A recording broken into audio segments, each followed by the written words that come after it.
From script to screen, every film is brought to life by visionary creatives and executives, all sharing one mission: to captivate the audience. Hosted by award-winning movie strategist Kevin Goetz, our podcast, Don't Kill the Messenger, offers a filmmaking masterclass through intimate conversations with Hollywood's most influential voices. And now, your host, Kevin Goetz. It's extremely difficult to break through the clutter when marketing movies, but my guest today has an absolute gift for creating the wow factor for posters, trailers, taglines, and promotions. I don't use the acronym GOAT often, but Tony Sella indeed is the greatest of all time in his field. For decades, he has been the creative force behind some of Hollywood's most unforgettable movie campaigns for 20th Century Fox. As a studio executive, strategist, and now producer, he knows better than anyone how to connect movies with audiences and turn a film into a must-see cultural event. Tony, geez, welcome to my show. Kevin, I'm so glad to be here. So you are always the guy who gave us work.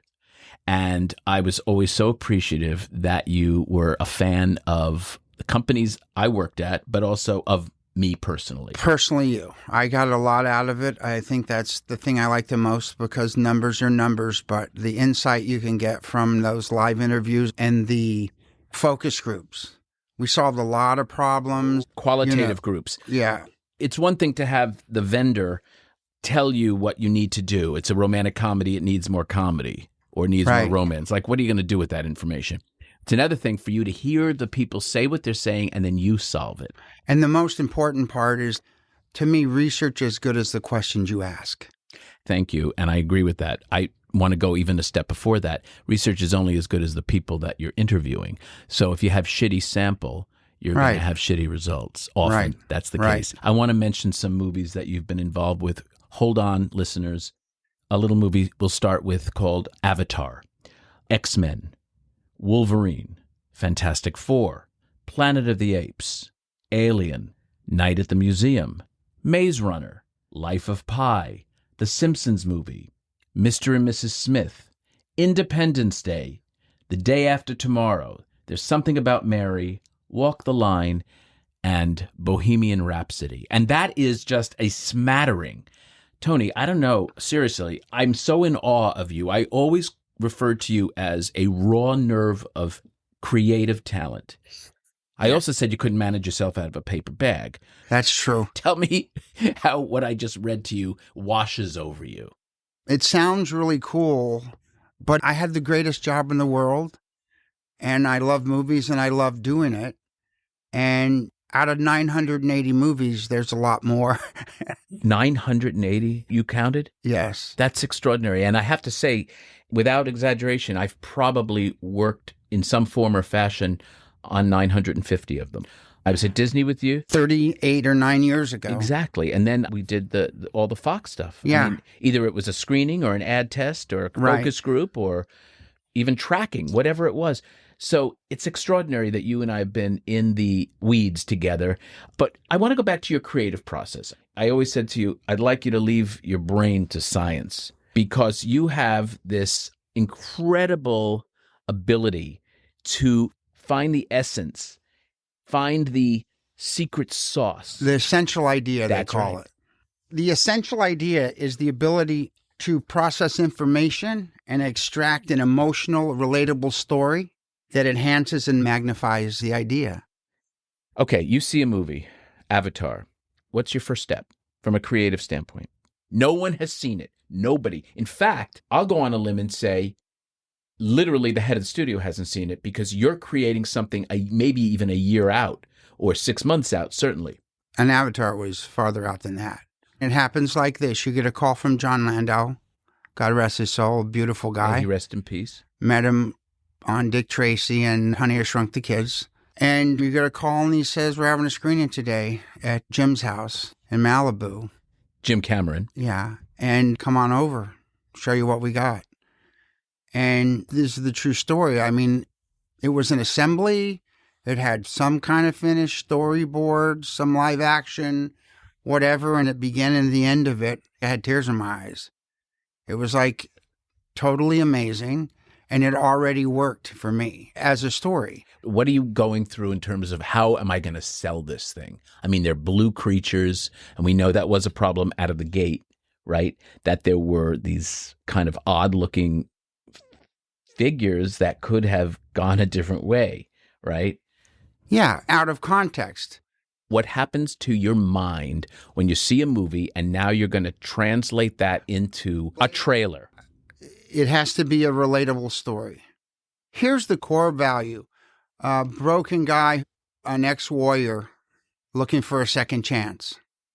And in his second chance, he goes somewhere and he goes through this process and he's transformed and enters that world, and he finally finds something worth fighting for. It's so funny because this was Don LaFontaine's main place where he recorded. You know, there's an homage to him outside the door here at the studio. And of course, he was famous for those lines like, in a world. Yeah. And so Don and all that stuff that makes a great trailer that you kind of were at the forefront of doing, you and a few others like Joel Wayne, all that stuff is additive to the core. Where did you first learn your creative language? I went to Pratt Institute in New York, and Pratt was a concept school. I draw and I painted, and I love movies, and I love movie posters, and I love record albums, and I did all that stuff, and I was fascinated with it. And a little research from the alumni who came out of Pratt was George Lois.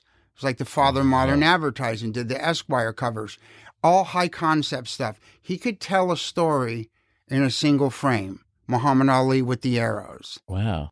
Andy Warhol, and guys like Bill Gold.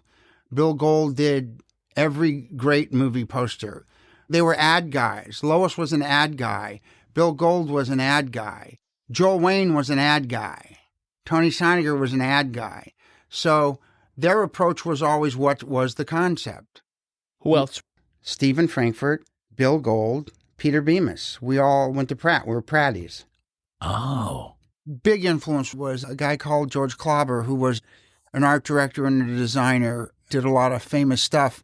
But the cool thing about George is he was roommates with Andy Warhol at Carnegie Tech. It's now Carnegie Mellon. Also, the other roommate was Philip Pearlstein. I don't know if you're familiar with him, but he's a pretty renowned American painter. In fact, there was an internship that was always up where you could intern with Andy for a week.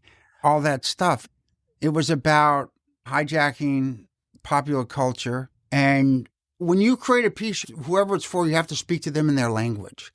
That means editorially, musically, everything. There was this great Jared Leto line that says, "Tell me the truth, make my life more interesting, or leave me the fuck alone. Don't tell them how to feel, make them feel," kind of idea. That's the attitude of make my life more interesting, make me care, make me feel. Wow. I was always fascinated with commercials. Always. I never watched much television, Short but I love the form. commercials. You know, you wonder where Yeah. the yellow went when you wash your teeth with Pepsodent, brush your teeth, whatever, you know. Yeah, totally. Whatever they were, where's the beef, where all that stuff is. So you had that background already to synthesize, to find the concept. What's the ingredients to make a great trailer? Is there like an alchemy? Well, let me answer the question with a story. Lauren Schuler Donner, sweetheart, she asked me if I would do a lecture at one of her classes at USC, and I didn't really want to go, but I showed up, and it was a producing class that Peter Stark programmed, and it was a night class, and I walked in there, and I gave him my spiel about marketing and movies and how great, Sure. interesting a trailer is, because back then, 70% of the people went to the movies to see a movie for the first time in a theater based on the first view of a trailer. So there was this kid sitting up in the front row, and he was doing his laptop, and they could care less what I was saying. They just wanted to go get something to eat. And he said to me, what's so hard about making a trailer? I can make a trailer. I can make a trailer on my laptop. And I said, I'm sure you can, but can you make a good trailer? So here's what I want you to do. I want you to leave here, go to the store, get a jigsaw puzzle that has at least 1,000 pieces in it. I want you to take it home. I want you to rip the picture off the top of the box, open the box. You have 28 pieces to pick. Pick those 28 pieces, arrange them in any form you want on the front of the cover, and it has to be so good that the people want to open the box and put the puzzle together. If you can do that, you made a great trailer. That's what is so brilliant about your campaigns. I'm thinking of Devil Wears Prada. Who would take a Prada shoe and using it as a trident. I mean, it's so genius. It's my favorite movie poster maybe of all time because it tells me everything I need to know, even the color choices, even the glossiness, all of it. And I know to get to that probably had 1,600 comps. Yeah, not really. It's what they call a visual idiom, which is you put things together that make a concept. It's like raining cats and dogs. They don't have anything to do with each other. I always thought, like, what will have the most impact? It's what I introduced you as, cutting through the clutter. And we had backups with Merrill and... Floating heads? Yeah, well, I used to call them two big heads in a car crash. And there was a time when you could sell movies with floating heads. They were a big star, but here's the coolest thing. The director, I think it was David Franco, and then we started working on the trailer and stuff, and we got some good trailers, and you tested them, and they tested well. And then we got the concept of, well, Jesus, reading a script, the opening of the movie could be amazing. It would tell the whole story and set the whole premise. When she comes into the office? And that was it. So what we did is we cut a 3-minute and 20-second opening of the film as the trailer. Funny thing is, we tested it. It didn't test as good as the trailers. But, well, because you're not getting story. But to us, it was better. To me and to the group. It's a collaboration. How did you convince them that don't go with the testing scores, but go with our gut? Because for good movies, your trailer has to be better. For a great movie, you can't have a good trailer. If the effect you have from the trailer isn't as powerful as the movie itself, but the effect of 3 minutes of the opening of that trailer was far more powerful and engaging than a literal story. You can make trailers that are better than movies, but if you have a great movie, you have to have a great trailer. Mm-hmm. Well, you've sold many movies that were subpar. I mean, there's many examples that were just average movies, but you elevated them. Right. And that is the genius of marketing, because playability, listeners, of course, is the movie itself. Right. Don't confuse them. Yeah. Don't confuse playability and marketability, because playability, that's the filmmakers and the heads of the studio, heads of production that have to make the best version of what they're making to appeal to the largest number of folks. And of course, to achieve the highest definite recommend score, which is your golden number, which is your money number. But a screening and testing the product doesn't tell you how the piece is going to ultimately do in its opening. That's marketing. And that's the genius of Tony Sella and others like Tony, who are heads of creative advertising and are heads of marketing, because you've got to find a way to persuade. You've got to find a way to not only make people aware, and you can buy awareness. You can buy it. You can spend money and have the entire world know about your movie, but you can't buy interest. That is the genius of you. Conversion. I have a trailer story. So I'm a terrible public speaker. I've been asked many times to teach. And then I think it was Tom Rothman had a lot of advice. He said to me, what you know, you can't teach. So I took his word for it. And that's the way the business was. So the other thing we did is we treated every movie the same. It sounds cliche, it sounds like BS, but it was truth. We had the much attention on Phone Booth as we had on Avatar, and what it takes to get a movie made with the writers and the producers and the directors, 5 and 6 years on a project, and it all comes down to 2 minutes and 30 seconds. There's Independence Day that just popped up behind you. Right. Is it easier in some way to advertise Independence Day than it is Phone Booth? Yes. I would agree with that. Yeah. I mean, your big tentpole movies, your pre-awareness of titles. Well, you changed the landscape. Let me just say, one of your greatest moments was the Super Bowl ad of the blowing up of the White House. Right. I mean, that was a game changer for the movie. It was also a game changer for the Super Bowl and movie advertising on the Super Bowl, because everybody talked about that, and that's where you solidified. What'd you pay for that, by the way? Must have been $3 or $4 million. What had happened is there was going to be a board of directors meeting at the time in Australia, and Peter had just come on to be chairman, Peter Chernin, and he called me over and showed me some pieces and said, can you put a piece together to show them? And he had a couple of effects, like the White House blowing out, some other stuff. And that was Roland Emmerich and Dean Devlin. Yeah. And so I cut this thing, and then what happened, there was a change there. Bob came on, and then Roland came back to the studio, and he, at that point, took over Independence Day. And so there was Pam Levine and Jeff Rigotzik and stuff and Bob. And there was a debate at the studio, actually. Some people wanted to call it Invasion Earth. Oh. And the theory was that people don't like if the fight doesn't come to Earth. And then Peter Chernin reminded the group of 3 other movies that George Lucas made. Yeah. Star Wars. So we had this meeting, and so I came back into the group, and there was some debate, like not spend the money, whatever. And I said, well, you only spend the money when you have the goods, because an okay spot doesn't get any better if you run it 100 times. It's the same impact. It's their first impression. And it is like, well, what's the campaign? And it just comes to you. Here's the campaign. Do you see a trailer moment in your head, Tony? Yeah, with the visuals, because it was... No, I'm saying, do you? Yes.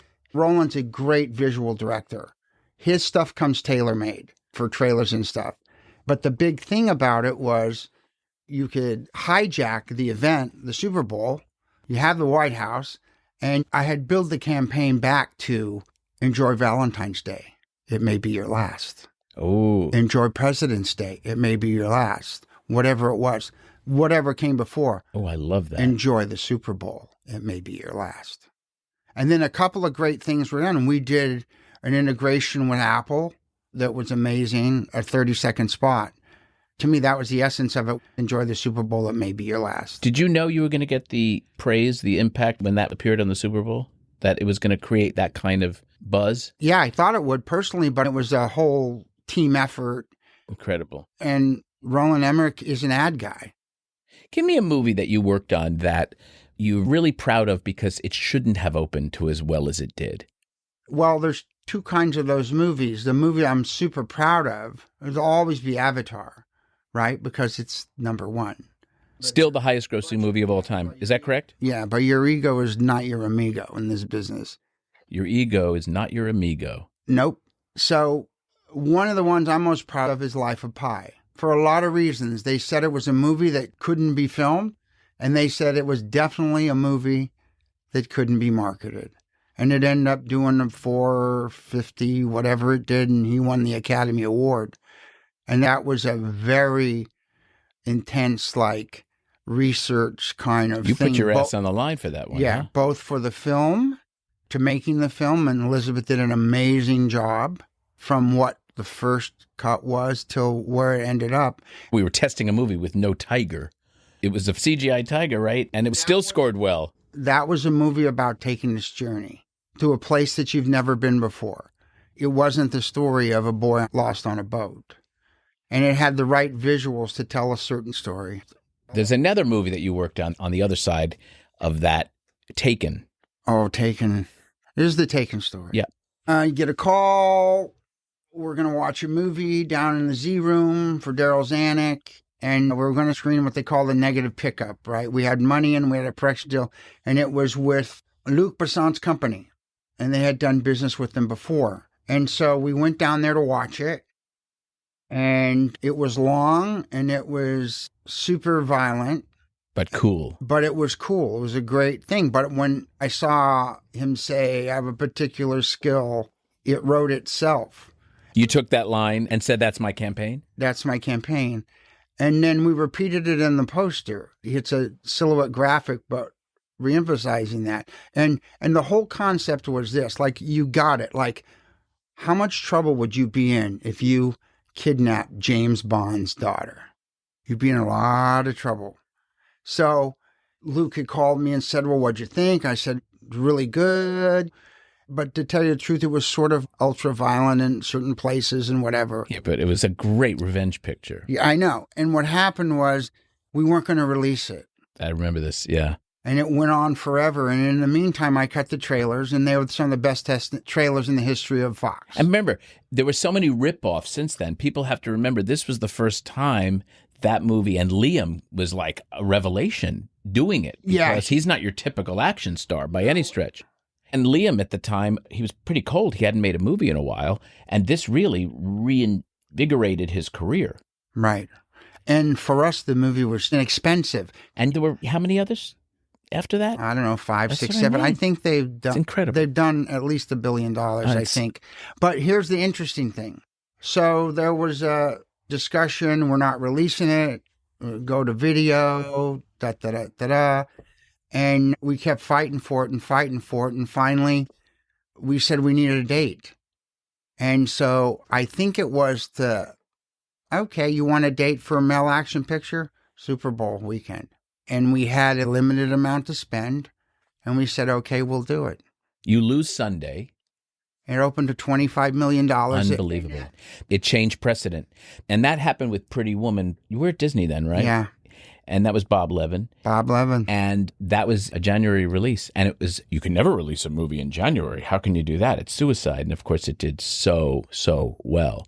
And it changed that whole narrative. And to be totally honest, my process of always wanting to have a core concept to build off of, in which every other digital publicity, whatever, could all have one band, one sound, is that combined with my 4 years at Disney, which I always say I got my PhD there. Oh, that's great. Sitting in the room with guys, learning about the high concept in the business and the sell and everything. Who mostly? Jeffrey Katzenberg. It was a whole lot of listening. And that's when Joe would wander in and with his little piece of crumpled up paper. That's Joe Farrell, my boss at the time. And wasn't interested in the numbers, but interested in the little bits that they could extract from the data that they gathered. And they had a great run. Good Morning Vietnam, Honey, I Shrunk the Kids. How'd you get the Disney job? So I go to New York, I go to Pratt, I get involved in all this stuff. There's some guys there working in this agency called DHB. They said, hey, you should come see what's going on. So I worked on a campaign and they hired me. So I did that. I worked there for a while. And then one day I was sitting in my office and I got a phone call from a headhunter, Pamela Robinson. Pamela Robinson. She was great. Wasn't she married to Fred Spector? Yeah, she did all the marketing hires in town. Yeah. And so I thought it was a joke. They said, yeah, well, we can't give you the name. And I said, well, then I can't be interested. And so finally she said it was Disney. And I almost fainted because being a guy who draws and paints. And who'd you interview with? I went there and I interviewed with Robert John and Bob Levin. And Bob hired you? Yeah. But I had to be there in 10 days. Wow. So, and we had just moved up to Chappaqua, Westchester, in an old farmhouse. And you and your beautiful wife, bride, Peggy, and we were going to raise our kids there and stuff. And we just got this house and you uprooted your life? You know, God takes care of drunks and fools, and I'm both. So Peggy was your rock. She's always. my muse. She is your muse. Call out to Peggy how much I love Peggy. Yeah. Peggy's an extraordinary woman. And I loved her the first night I danced with her on the floor at Anthony Goldschmidt's Christmas party with Frank Sinatra Jr.'s Orchestra. I just saw Tina Sinatra the other night for dinner, and I reminded her that Frank played that night. And Peggy and I got up there, and Neil went, what did you do? I said, what? I just asked Peggy to dance. The Goldschmidts have to dance first. Right. I was like, oh, fuck. And now you're at Disney. You mentioned several successful movies. And now, yeah, I mean, Good Morning Vietnam, 3 Men and a Baby, Honey, I Shrunk the Kids, Dick Tracy. Dead Poets Society. They had done Down and Out in Beverly Hills. Oh, my God. All the Bette Midler. That studio was... the House of Hits. Initially, I mean... It was the house of has-beens, right? It was like Katzenberg and Eisner just drew life back into it and reinvented the entire studio. And they were number one, just extraordinary. And you were part of that renaissance. 3 years out of the 5 years. You were part of that renaissance. Yeah. And Bob Levin really was right in that because he was there. He had a long run. He was there, I think, 11 years. Yeah, and it was a genius move to hire Bob because Bob came from an ad agency. And he knew the world of McDonald's and all that stuff. And they were the guys in the Walmarts that started those relationships. Right. He's one of the only people from Madison Avenue, or Michigan Avenue in this case, who actually succeeded in the job because our business doesn't like outsiders. And that would have been an outsider. But Bob had to prove himself, and he did. So I'm very proud of him. He's my COO. His entire third career, meaning advertising, number one, number two being inside the studio system, and number three being that president and COO position at Screen Engine, has been nothing short of extraordinary. When we come back, we are going to talk to Tony about other movies like Bohemian Rhapsody and get further into his creative genius mind. We'll be back in a moment. Join me, Jacqueline Coley, on a brand new podcast, Seen on the Screen, presented by Make It Universal and Rotten Tomatoes. Meet the innovative people at NBC Universal as they share their journeys, inspirations, and the movies that shape them. Each episode is an intimate and fun conversation about the impact of film. Seen on the Screen is available now. You can find it on Apple, Spotify, YouTube, or wherever you find your favorite podcasts. And we're back with Tony Sella. Tony, you said during the break, the reason I'm so good at 2 or 3 minute stories is because that's my attention span. That's true. So wait a minute. I want to talk about, before we get into Bohemian Rhapsody, the notion of your full breadth of marketing, because it's not just creating a trailer, creating a one sheet. Yes, those are pivotal parts of a campaign, but you also do these cool promotional tie-ins and things. One I remember was The Simpsons. Right. And I think Burger King. Right. Can you tell us about that? Yeah. In 2 or 3 minutes? No. Yes, I can. I'll do it very quickly. And We're going to lose there's you. a first story because The Simpsons was fascinating to me because it was a time at the studio when they were coming up like on their 20th year, the longest running show in history, most successful, and it was starting to even out a little. The older crowd wasn't worried with the storyline, They were nervous, and it was a big risk to do this movie because it could be the end of the end. And I had never watched an episode of The Simpsons. I never watched an episode of much because You're always working. if you don't come in on Saturday, don't bother coming in on Sunday. Yeah, that was Jeffrey's edict. So the very first time, I did a kind of a research and went over the group, and we were working on stuff. And the whole concept is, how do we get people into that world that they love? Into the animated Simpsons world. Like the Simpson couch. And I remembered this meeting because my first meeting, I walk over, and it's the great James L. Brooks, 3 Oscars in one night. It's Al Jean, the head writer, Richard Sakai, and Matt Groening. And you walk into the room. Creator. And you're sitting there and you're nervous. And I said, this is going to be great. And I've never watched an episode of The Simpsons. And I think it was Al Jean says, then how in the hell can you sell the movie? And I remembered it said, Why would you do that? because I'm interested in the movie, not the series. Oh, that's kind of genius. Keep going. Yeah, and the fact that I can only sell it as a movie because it's not an animated movie. It's a movie that happens to be animated. Oh, by the way, didn't Jeffrey always say that? Yes. That you have to treat, when we did Beauty and the Beast and Little Mermaid and Pretend it's Aladdin. Tom Cruise Yeah. and Julia Roberts. That's what I mean about it getting just happens to be animated. But you treat it. And I saw a little twinkle in James L. Brooks's eye, and their whole idea is to be outrageous and stuff. Our very first teaser was bad 3D animation, and it was something like, finally a movie that's proud to be ugly. Simpson movie in 2D. Where did you get that? Where does it come from Tony Sella's mind? It comes from other writers, too, not my mind. If I don't have the idea, I know one when I see one. And there's been a lot of people that came up with a lot of great ideas. That's fair. It's ability... That's fair. But to be a great curator as well. It's the frickin' Simpsons. And that started this whole process. But there's such an earnestness about you, Tone. You are like a raw nerve of creativity. That's why so many filmmakers love you. Who wouldn't love somebody who's going to fight for their movie creatively and treat it as much as any other movie or care as much? And you've always cared so much. That was my job. Josh Goldstein once said to me something interesting. I was telling him something I didn't think was going to work so well. And he kind of laid into me and he said, I don't have the luxury of hearing that and accepting that. I have to make things work. Right. Or some version of that. And I got it. And he was right. And I was wrong. And I thought about it and said, yeah, we got to find a way to just make this work. anything and everything. Right. What's your biggest, I won't say failure, but your biggest letdown? Maybe you do consider it a failure. A name of a movie that just, no matter what, I can think of a couple. Well, I can think of more movies that were bad that we opened. Give me one of those. More movies that were bad that we didn't. Can I have an example? Like The Happening.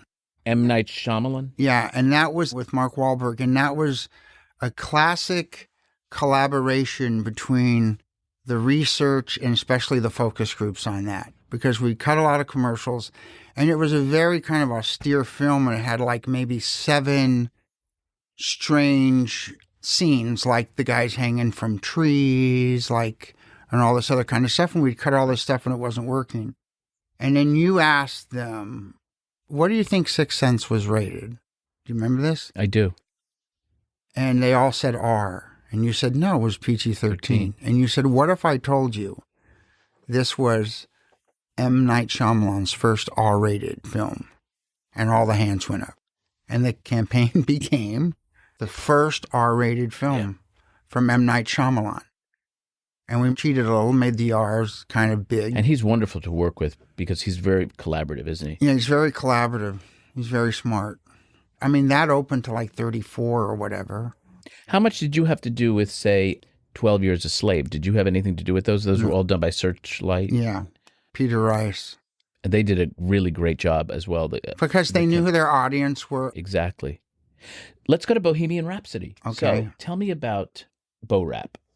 Graham was my first guest, by the way. Graham was terrific. Graham was so helpful. He loves you. He has such great insight.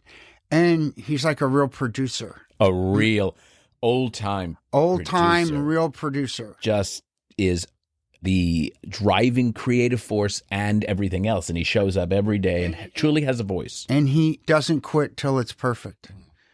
I had come back to the studio at the time, and they were working on it. What happened is I left the movie side, and then one day I got a call from Peter Rice, and he asked to have lunch. And I said, okay. And we started talking about what I wanted to do. And I kind of told him what I was thinking. And what he wanted me to do was he wanted me to do this retrospective piece on Rupert Murdoch. And so that's how it started. And then we talked more about what I wanted to do. And I said that through some of the stuff I had been doing, like on Prometheus, standalone original content for films. And you can only do those on like Ridley Scott films because he has the muscle, and he has Jake Scott and directors who can do the pieces for you and stuff. Short form, because it's really hard because he's got to make his movie. And we had done stuff like that and stuff on apes. And this original content thing was really added value to the campaigns, and that I want to do that for brands. And then he said, well, why don't you do it here? Oh, that's genius. You have... And what'd you name it? Originally, it was AKS. And then That's your initial. Those are your initials? No, it's an old movie term for all kinds of shit. Oh, I love that. Then I was super inspired when I was younger going to Pratt by a very famous graffiti artist. His name was Lonnie Merrill, but they called him Phase 2. He was really involved in the hip-hop thing. I had a buddy, Tony Sella, who did a movie called Star Wars, and the only guy he couldn't get to participate was Phase 2 because by nature you're supposed to be anonymous. And the whole thing came from the Bronx was dying, and these kids wanted to know that they existed. So they used to tag the trains. Oh. And if your stuff was really good, you got it up in all 5 boroughs. And they called that All City. So it was kind of homage to him. Sure. I turned it to All City because everyone kept saying, AKS, what does that mean? So going back to Bohemian Rhapsody, so you were saying we were extolling Graham's virtues. Yes, and how great and there were a lot of stuff that had been done, and they were doing the full court press and all the divisions, and sort of over-analyzing all of it. And I remember Graham showed me a cut section, and it blew me away. I said, I can't believe this guy. He's going to win the Academy Award. This is unbelievable. Of course, Rami Malek went on to win the Academy Award. It's unbelievable. He goes, yeah, but we still got to do this. And, they had a little trouble. The original director didn't finish the film. They brought in another director to finish it. Correct. And so it was a little nervous, but the movie wasn't that expensive. Do you remember that first screening? It was so outrageous. Yeah. before I continue, you and I have been through some firsts at screenings where we turn to each other and we're like, oh my God. We're low-fiving because you have to manage expectations. There's something about Mary. Right. Borat. Speed. I mean, people were doing the wave. They were tearing the seats out of the theater in Long Beach. Independence Day. And by the way, that movie was screened with the last 7 minutes storyboards. They hadn't shot the train, and that was a big deal because the regime was changing. Exactly. Peter was there. Tom Jacobson was still there. That was one of the last of his. But it's amazing. And what I'm trying to say is, listeners, that when Tony and I are in a room and we have the privilege, the honor of sitting there with the audience for the first time, when you actually get validated and confirmed for, in Tony's case, really pushing for a movie like Taken, or really advocating for a Jim Cameron picture and say it's going to be the biggest movie of all time, whatever it may be, it's really affirming to hear that audience, that reaction. It's just nothing like it, right? Yeah, nothing. And with guys like James Cameron, you look at his films, from Terminator, even The Abyss, even his films have always been great. True Lies. You know, it's funny. When we present the numbers at the end of a screening, and there's a little inner circle, and many studio heads and heads of marketing and distribution all stand around with the filmmakers all in this little circle. And if something scores extremely well, every now and then you see the marketing people sort of walk out of the circle ever so slightly because they get a little nervous. Oh, shit, the pressure's on, right?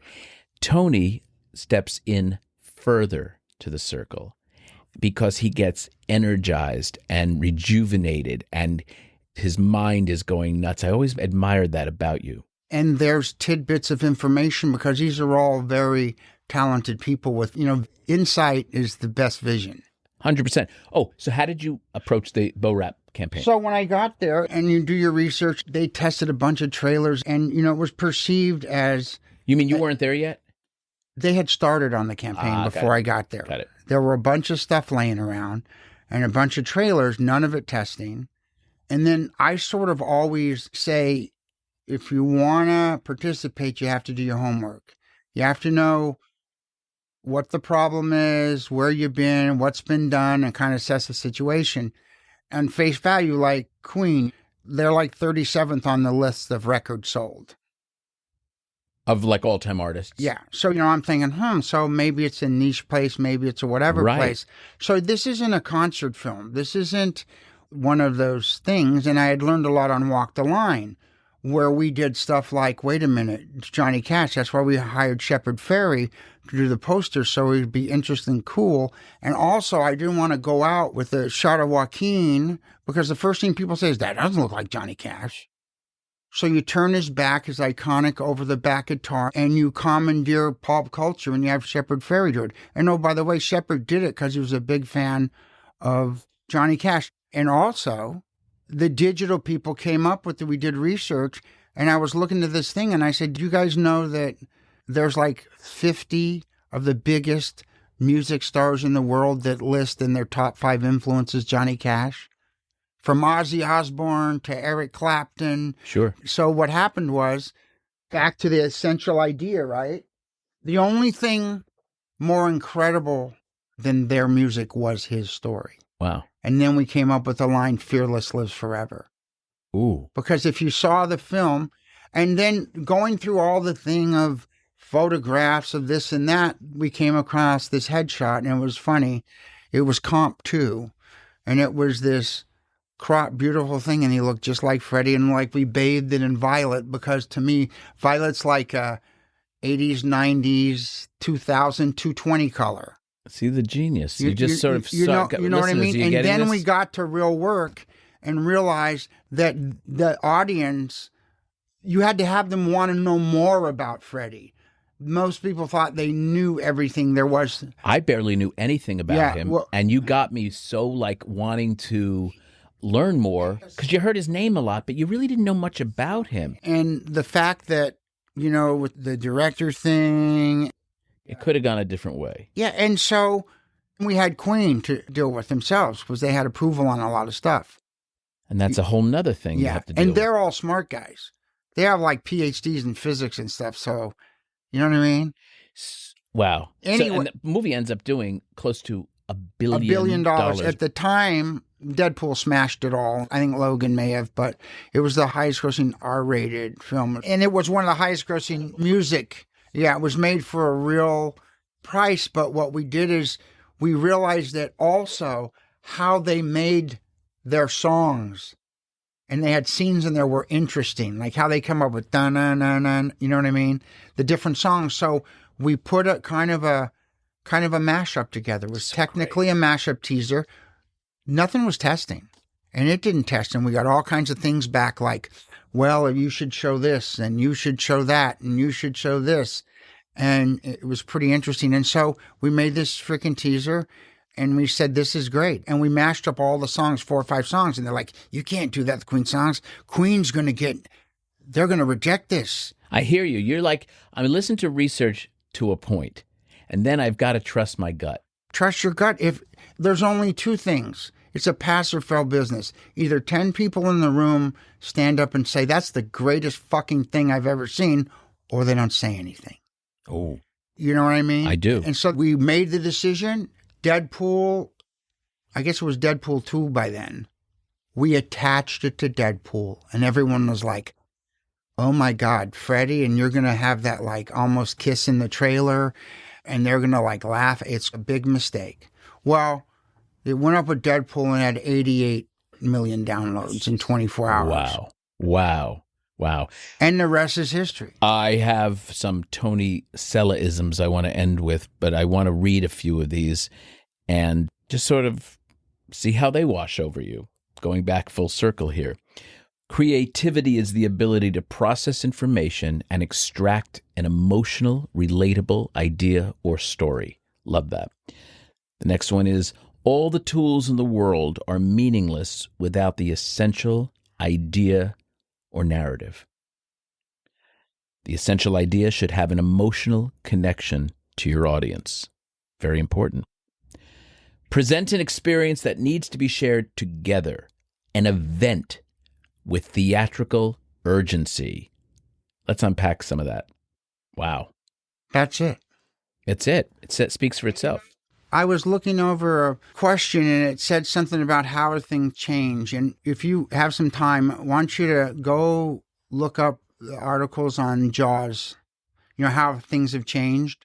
And Jaws started their campaign with a 55-second teaser, special shoot underwater with a narrator.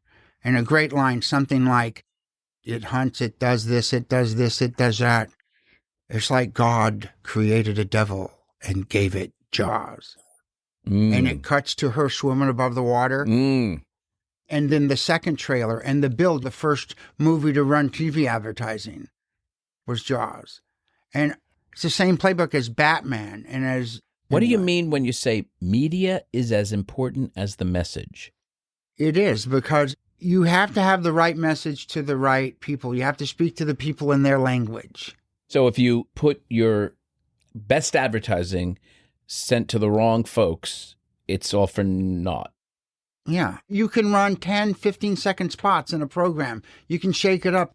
My biggest thing was your essential idea is the best idea when you can magnify it in all areas. And then, of course... a magnifiable idea. And then, of course, it's one that I say all the time, make a movie for everybody, make a movie for somebody, but don't make a movie for nobody. Correct. And I'm aware of the double negative. And you say often, if it's not an event for somebody, it's for nobody. Phone booth can be its event. Avatar can be its event. And it takes the same amount of creative effort. Yeah, absolutely. And there's something else I want to add. It's always been my philosophy that the most important thing in creatives is passion first, talent, and taste. And none of them can be acquired. Boy, that's true. Also, I just want to be clear about one thing. I could have never done any of this without the people that I worked with. Who were some of the great people you worked with? With the family, with Peter Chernin, who changed the whole culture at Fox. Jim G., Tom Rothman. 2 people that couldn't be more opposite, that had a relationship that worked. Tom Sherrick, Liz Gabler, Peter Rice, Bob Harper, wow, Pam Levine, Jeffrey Gottsick. How about some of your vendor relationships? Smitty brought me to Fox. He's the greatest, man. Smitty brought me over because there was an article in the Hollywood Reporter of the poster finalists, and 5 out of the 10 of the finalists were mine. And Smitty was really instrumental. He's gave me the chance to do AV, and I learned a lot from him. You have won so many awards. Have you ever counted how many Clios? No, I'm not an awards guy. I'll tell you why. I'm not an awards guy in terms of, I'm a Madison Avenue Awards guy, but not a Key Art Awards guy, because I think there has to be a monetary value connected to the win. It's not art for art's sake. And I did a test. I created a trailer on Walk the Line, a teaser that was amazing, and it was cut to Johnny Cash's version of 9 Inch Nails' song Hurt. Okay? It was absolutely amazing. But we never cleared the music, we never used it, and it was never shown anywhere. It was submitted to the Key Art Awards, and it won Best of Show. I have one other story, and this is it. Yeah. The greatest trailer never finished was the trailer on a movie called Kingdom of Heaven. Ridley Scott. Nothing tested above a 40. There was a lot going on in the world with the subject matter. It was bad timing. It was bad timing. I recall that's when the towers came down. There was bad things going on in the Middle East. And anyway, we had this idea in the middle of the night, let's cut it to Stairway to Heaven. And we cut the trailer to the entire piece of Stairway to Heaven. We tested it, and they went from 43 to like all 80s. I was there with you there. And we were ready. Do you remember we tested it at first in the focus group rooms, and people were like, wow. Yeah. And then what happened is we had to clear the music. They had never licensed that song ever. It was the Holy Grail, and they would never license it. So I implored Sir Ridley Scott to call Sir Jimmy Page and get the music, and we did. Oh, listen to that! And then the band got in a fight over it, and we had just finished mixing. This is a crime. Ready to print the trailer, Listen to and this, we folks. lost the music. We couldn't do it. So that's the greatest trailer. Never finished.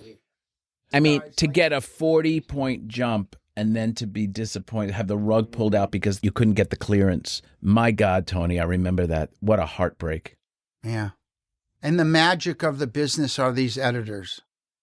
Because editing is a language, and it's like writing with light. I agree with you. Tony Sella, what can I say, man? I adore you. I want to thank you for your tremendous contributions to our business. You are a singular human and creative beyond belief. Thank you so much for being here today. Thank you very much. I couldn't have done it alone. I've worked with the most amazing filmmakers and talent. It's been a really great ride. I consider myself the luckiest. Thanks, Kevin. To our listeners, I hope you enjoyed our interview today. I encourage you to watch many of the films discussed. For more filmmaking and audience testing stories, I invite you to check out my book, Audienceology, at Amazon, or through my website at kevingetz360.com. You can also follow me on my social media. Next time on Don't Kill the Messenger, I'll welcome veteran literary agent and manager and former studio executive, Mike Marcus. Until then, I'm Kevin Goetz, and to you, our listeners, I appreciate you being part of the movie-making process. Your opinions matter.